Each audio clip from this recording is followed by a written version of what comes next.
पुण्यातला प्रकार तोच आहे. नाशिकमध्ये तर भयंकर आहे. नाशिकचे पोलीस आयुक्तच आपल्या टेबलावरती भाजपचा झेंडा लावून बसलेले आहेत. ते असं का करतात ते रहस्य आहे. हा कोणता ट्रॅप आहे ते मला पाहावं लागेल. नाशिकमध्ये आहे म्हणून म्हणतो. आधी गुन्हे दाखल करायला लावायचे पोलिसांच्या माध्यमातून आणि मग पोलीस आयुक्त कार्यालयात बोलून सांगायचं एवढे एवढे गुन्हे दाखल झालेले आहेत, बघा निर्णय घ्या.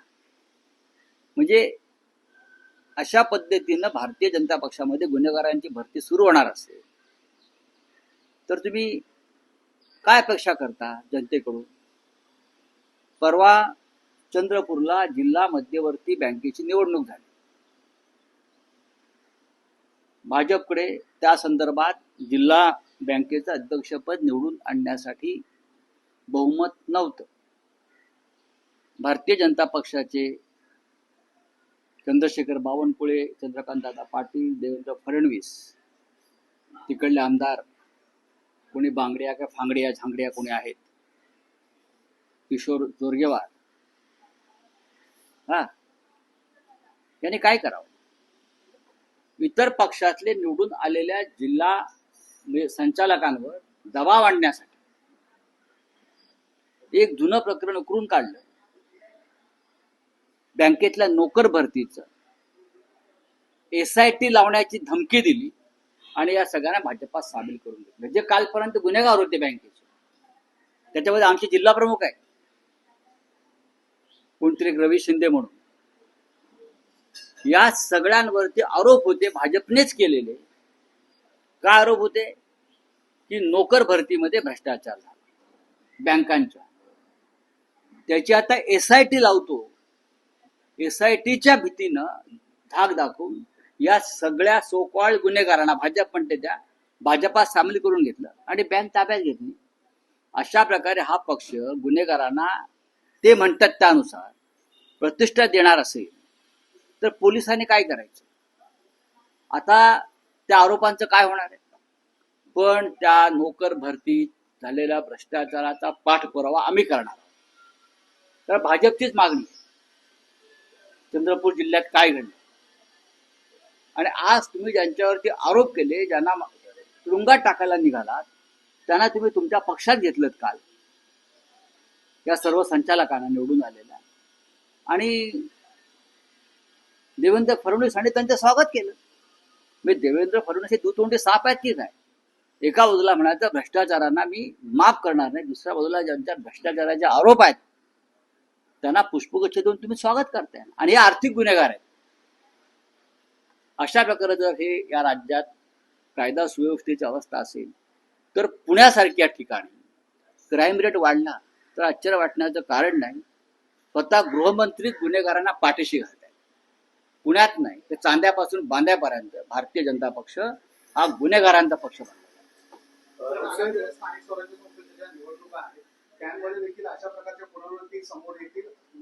नक्कीच नक्कीच. गुन्हेगार, खून, दरोडेखोर, बलात्कारी याने एक जाहिरात दिली पाहिजे भारतीय जनता पक्षाने अशा प्रकारे भरतीची. की सर्व पक्षातले खुनी, लफंगे, बलात्कारी, विनयभंग करणारे, आर्थिक गुन्हेगार बरं का, यांनी भरतीसाठी भाजपा कार्यालयामध्ये उपस्थित राहावं अशी एक जाहिरात द्यावी, टेंडर काढावं आणि त्यानुसार त्यांनी भरती करून घ्यावी. चंद्रपूरचं प्रकरण हे अत्यंत घातक आहे. आर्थिक गुन्हेगारीचा आरोप ज्यांच्यावर तुम्ही केलात त्यांना तुम्ही काल पक्षात घेऊन बँकेचं संचालक करता. पण हा विषय आम्ही तडीस नेऊ आणि भारतीय जनता पक्षाला याच्यात धडा शिकवू. कोण आहेत हे महान लोक कोण आहेत? हे चंद्रपूरचे जे 2-4 आमदार आहेत त्यांनी फार मोठं काय म्हणतात फिक्सिंग केलं, अमुक केलं. गुन्हेगारांना पक्षात घेणं ही चाणक्य नीती आहे. आम्ही नव्हतो त्यांना गुन्हेगार म्हणत, तुम्ही म्हणत होता. आमच्या पक्षामध्ये असताना तुम्ही त्यांच्यावर SIT लावली, तुम्ही त्यांच्यावरती आरोप केले आणि आता तुमच्या पक्षात आल्यावर तुम्ही त्यांना मुख्यमंत्री म्हणून त्याचा सत्कार करून घेता. ते पण विधान भवनात अधिवेशन चालू असताना. लाज वाटली पाहिजे. निर्लज्जपणाचा कळस आहे या सरकारचा. जनसुरक्षा विधेयकाला विरोध केल्यामुळे विजय वडेट्टीवारांना हायकमांडने बघ मला तो विषय माहित नाही. उद्धव चला, थँक्यू. ठाकरेंच्या मुलाखतीचा दुसरा टीजर तुम्ही आज स्टेटसवर टाकला आहे. त्यात उद्धव ठाकरे असं म्हणतायत की वन नेशन नो इलेक्शन. होय, काय त्यांची भूमिका आहे मुलाखतीत तर मुलाखतीमध्ये येईलच ते. आणि बोललो ना की उद्धव ठाकरे, माननीय उद्धव ठाकरे हे इंडिया ब्लॉकची बैठक दिल्लीमध्ये जी होते आहे पुढल्या काही दिवसात किंवा आठवड्यात, त्या बैठकीत ती भूमिका मांडते. म्हणजे उद्धव ठाकरे दिल्ली नक्कीच दौऱ्यावर आहेत, कधी जात आहे? लवकरच होईल. कारण माननीय उद्धव ठाकरे यांनी जी मागणी केली होती इंडिया ब्लॉकच्या बैठकीची, त्या बैठकीची तयारी सुरू.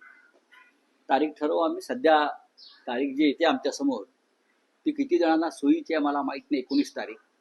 तर तारखेमध्ये काही बदल करून इंडिया ब्लॉकची बैठक घेण्यासंदर्भात आमचं काम चालू आहे. माननीय बाळासाहेब ठाकरे यांच्या शिवसेनेला सत्तेत येण्याची ऑफर देत आहे, गमतीने का होईना, ती वैचारिक दिवाळखोरी. नाही, पण काल ते असं म्हणाले की 2029 पर्यंत आम्ही विरोधी बाकावर जाण्याला स्कोप नाही, तुम्हाला इथे येण्याला स्कोप आहे. राजकारण आणि बहुमत फार चंचल असतं. लोकशाहीचं वैशिष्ट्य आहे की बहुमत राजकारण हे चंचल आणि अस्थिर असतं.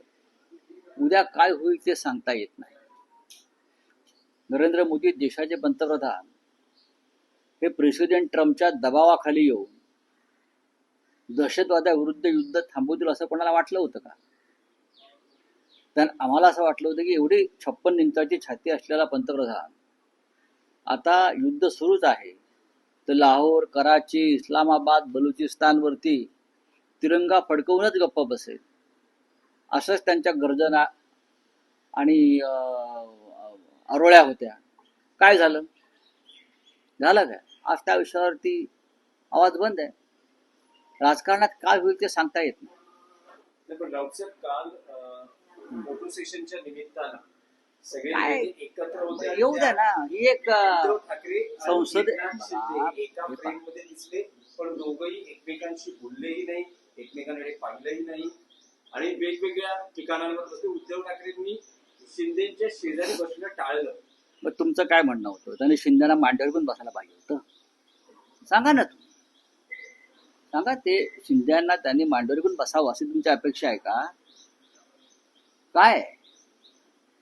उद्धव ठाकरे एक स्वाभिमानी नेते आहेत, ज्यांनी शिवसेनेच्या पाठीत गद्दारी केली, ज्यांनी एक डुप्लिकेट शिवसेना स्थापन करून, जसे पेशवे काळामध्ये तोतये होते सदाशिवराव भाऊ डुप्लिकेट, आणि ते पेशवाईत आले डुप्लिकेट सदाशिव भाऊ, तसंच आहे. डुप्लिकेट आहेत ना हे सगळं, तोतये लोक आहेत हे सगळे. त्यांच्याबरोबर काय हस्तांदोलन करायचं महाराष्ट्राला आवडलं नसतं.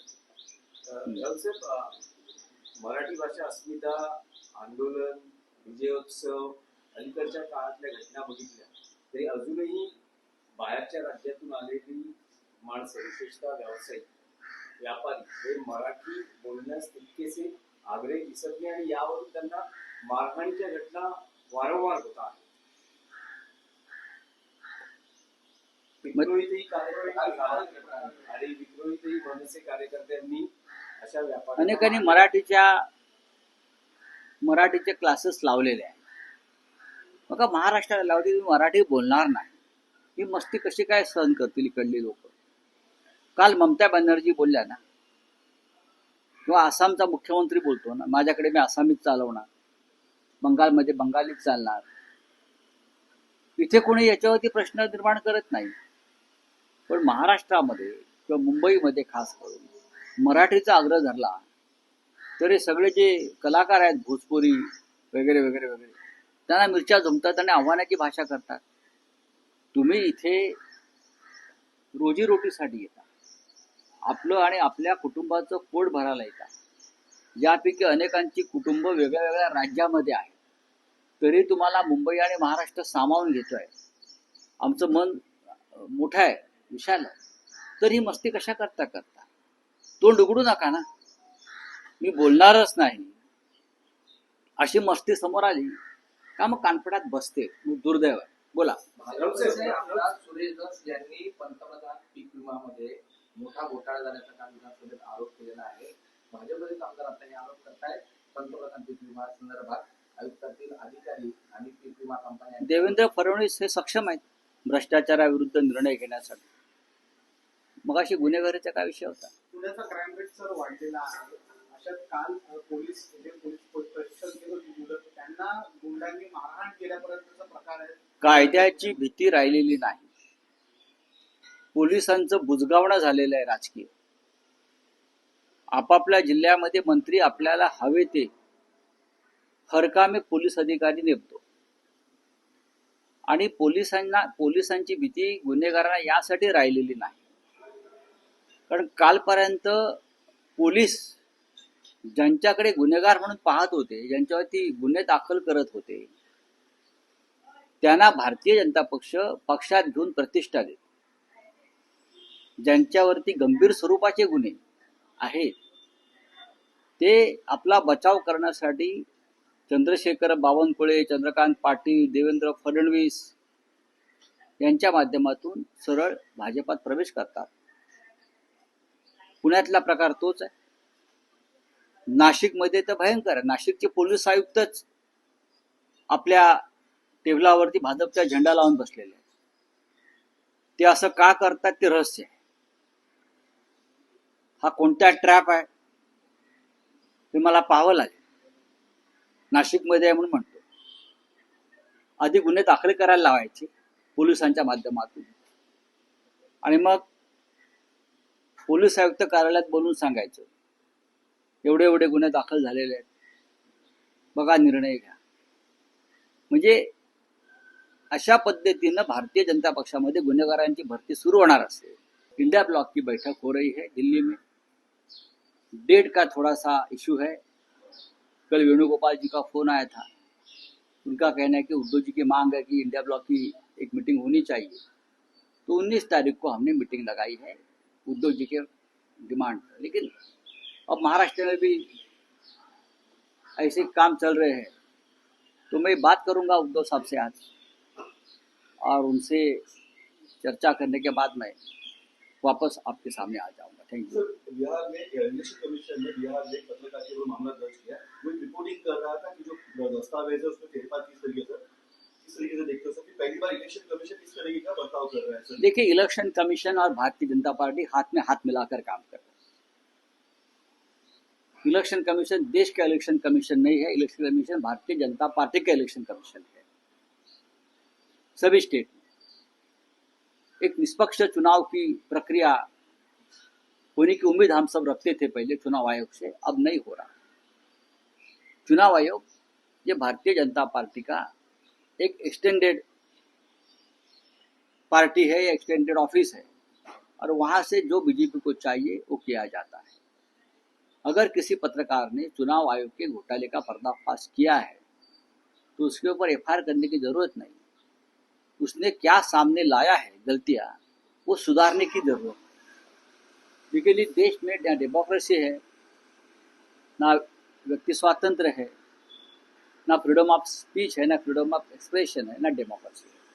इसीलिए इस प्रकार से घटनाएं, हरकतें ये लोग कर रहे हैं. वोटिंग लिस्ट में किस तरीके से 2003 का जो वोटिंग लिस्ट की यूज किया जा रहा है, के पिताजी का जन्म दाखिल वाला नहीं, ये बिहार का चुनाव हाईजैक करने की कोशिश है, जैसा महाराष्ट्र का किया है. लेकिन उससे क्रांति हो जाए. बिहार एक क्रांति की भूमि. जब जब देश में क्रांति हुई है तो दो ही राज्य से हुई है, महाराष्ट्र और बिहार. तो बिहार की जनता से हम उम्मीद करेंगे